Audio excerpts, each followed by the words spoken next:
Director Comey and Admiral Rogers for appearing before us today as the committee holds its first open hearing into the interference campaign waged against our 2016 presidential election. Last summer, at the height of a bitterly contested and hugely consequential presidential campaign, a foreign adversarial power intervened in an effort to weaken our democracy and to influence the outcome for one candidate and against the other. That foreign adversary was, of course, Russia, and it acted through its intelligence agencies and upon the direct instructions of its autocratic ruler, Vladimir Putin, in order to help Donald J. Trump become the 45th President of the United States. The Russian active measures campaign may have begun as early as 2015, when Russian intelligence services launched a series of spear-phishing attacks designed to penetrate the computers of a broad array of Washington-based Democratic and Republican Party organizations, think tanks, and other entities. This continued at least through the winter of 2016. While at first the hacking may have been intended solely for the collection of foreign intelligence, in mid-2016 the Russians weaponized the stolen data and used platforms established by the intel services such as DC Leaks and existing third-party channels like WikiLeaks to dump the documents. The stolen documents were almost uniformly damaging to the candidate Putin despised, Hillary Clinton. And by forcing her campaign to constantly respond to the daily drip of disclosures, the releases greatly benefited Donald Trump's campaign. None of these facts is seriously in question, and they are reflected in the consensus conclusion of our intelligence agencies. We will never know whether the Russian intervention was determinative in such a close election. Indeed, it is unknowable in a campaign in which so many small changes could have dictated a different result. More importantly, and for the purposes of our investigation, it simply does not matter. What does matter is this: the Russians successfully meddled in our democracy, and our intelligence agencies have concluded they will do so again. Ours is not the first democracy to be attacked by the Russians in this way. Russian intelligence has been similarly interfering in the internal and political affairs of our European and other allies for decades. What is striking here is the degree to which the Russians were willing to undertake such an audacious and risky action against the most powerful nation on earth. That ought to be a warning to us that if we thought that the Russians would not dare to so blatantly interfere in our affairs, we were wrong. And if we do not do our very best to understand how the Russians accomplished this unprecedented attack on our democracy and what we need to do to protect ourselves in the future, we will only have ourselves to blame. We know a lot about the Russian operation, about the way they amplified the damage their hacking and dumping of stolen documents was causing through the use of slick propaganda like RT, the Kremlin's media arm. But there is a lot we don't know. Most important, we do not yet know whether the Russians had the help of U.S. citizens, including people associated with the Trump campaign. Many of the Trump's campaign personnel, including the president himself, have ties to Russia and Russian interests. This is, of course, no crime. On the other hand, if the Trump campaign or anyone associated with it aided or abetted the Russians, it would not only be a serious crime, it would also represent one of the most shocking betrayals of democracy in history. In Europe, where the Russians have a much longer history of political interference, they have used a variety of techniques to undermine democracy. They employed the hacking and dumping of documents and slick propaganda, as they clearly did here. But they have also used bribery, blackmail, compromising material, and financial entanglement to secure needed cooperation from individual citizens of targeted countries. The issue of U.S. person involvement is only one of the important matters that the Chairman and I have agreed to investigate, and which is memorialized in the detailed and bipartisan scope of investigation that we have signed. We'll also examine whether the intelligence community's assessment of the Russian operation is supported by the raw intelligence, whether the U.S. government responded properly or missed the opportunity to stop this Russian attack much earlier, and whether the leak of information about Michael Flynn or others is indicative of a systemic problem. We have also reviewed whether there is any evidence to support President Trump's claim that he was wiretapped by President Obama in Trump Tower, and found no evidence whatsoever to support that slanderous accusation. And we hope that Director Comey can now put that matter permanently to rest. Today, most of my Democratic colleagues will be exploring with the witnesses the potential involvement of U.S. persons in the Russian attack on our democracy. It is not that we feel the other issues are less important. They are very important, but rather because this issue is least understood by the public. We realize, of course, that the witnesses may not be able to answer many of the questions in open session. They may or may not be willing to disclose even whether there is an investigation.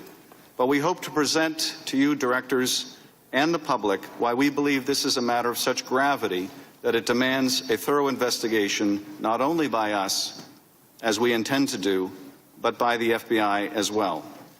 Let me give you a short preview of what I expect you'll be asked by our members. Whether the Russian active measures campaign began as nothing more than an attempt to gather intelligence, or was always intended to be more than that, we do not know, and is one of the questions we hope to answer. But we do know this. The months of July and August 2016 appear to have been pivotal. It was at this time the Russians began using the information they had stolen to help Donald Trump and harm Hillary Clinton. And so the question is, why? What was happening in July, August of last year? And were U.S. persons involved?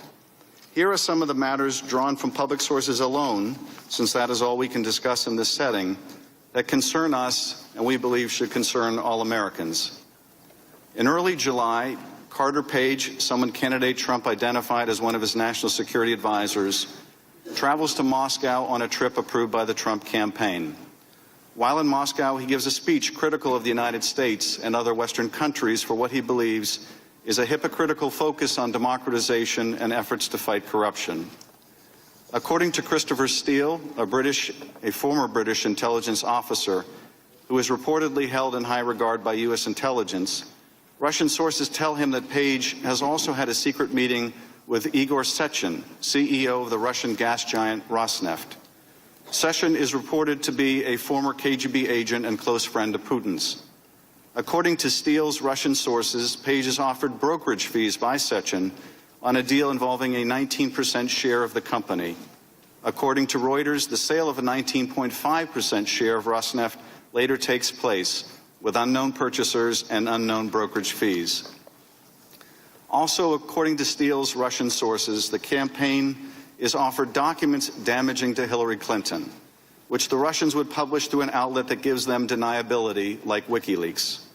The hacked documents would be in exchange for a Trump administration policy that de-emphasizes Russia's invasion of Ukraine and instead focuses on criticizing NATO countries for not paying their fair share. Policies which, even as recently as the president's meeting last week with Angela Merkel, have now presciently come to pass. In the middle of July, Paul Manafort, the Trump campaign manager and someone who is long on the payroll of pro-Russian Ukrainian interests, attends the Republican Party convention. Carter Page, back from Moscow, also attends the convention.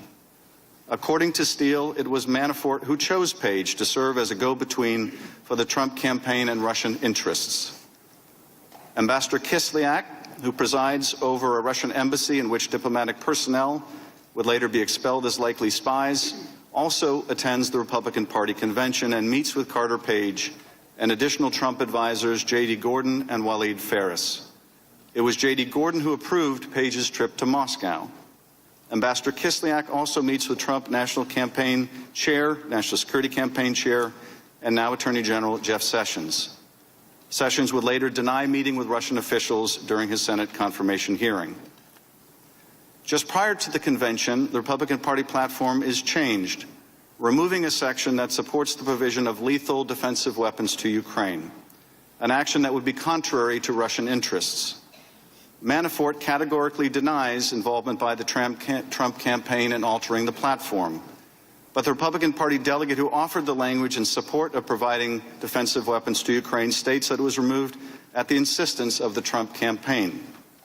Later, J.D. Gordon admits opposing the inclusion of the provision at the time it was being debated and prior to its being removed.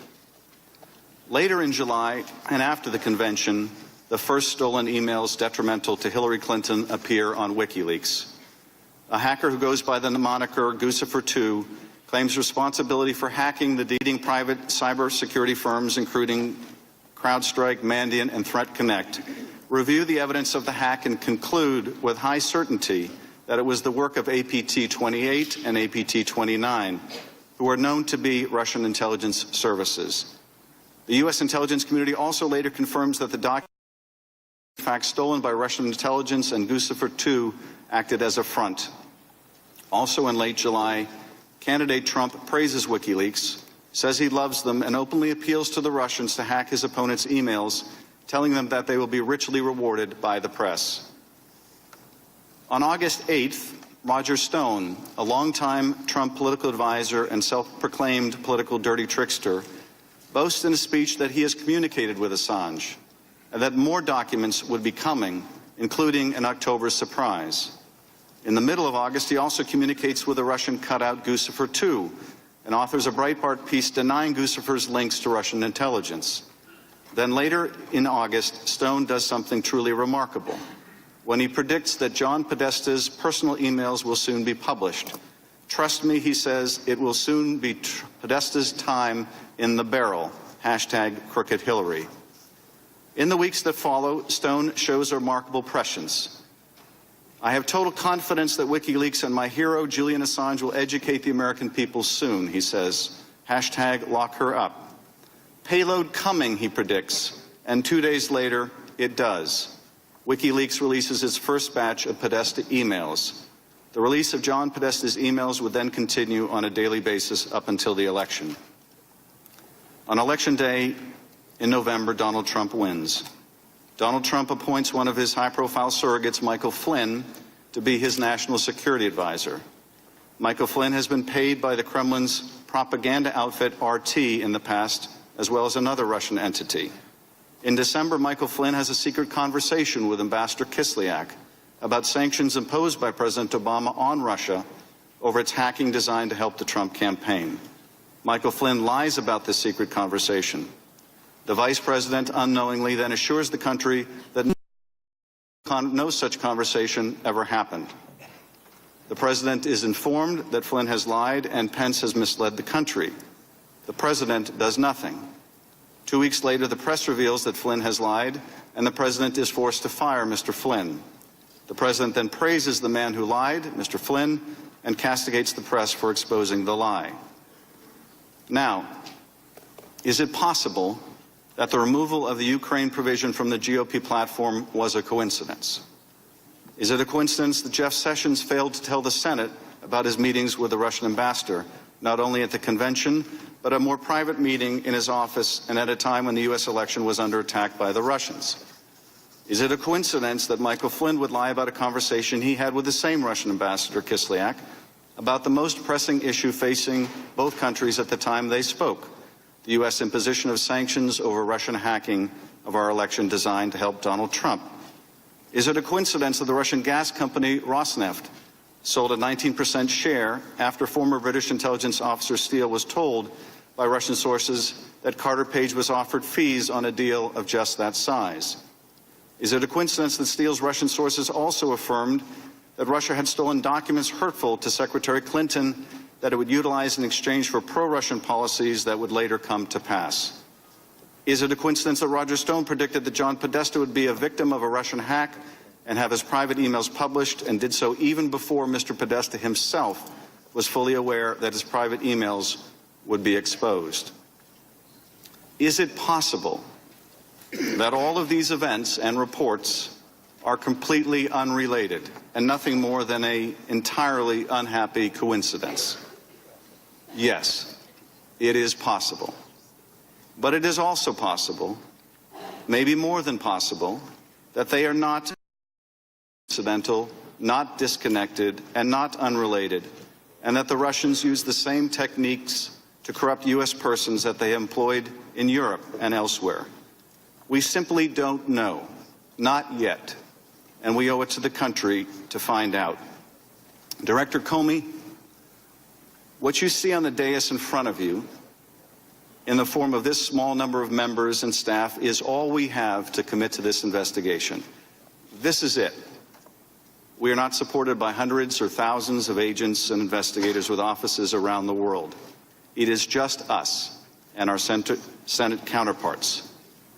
And in addition to this investigation, we still have our day job, which involves overseeing some of the largest and most important agencies in the country, agencies which, by the way, are trained to keep secrets.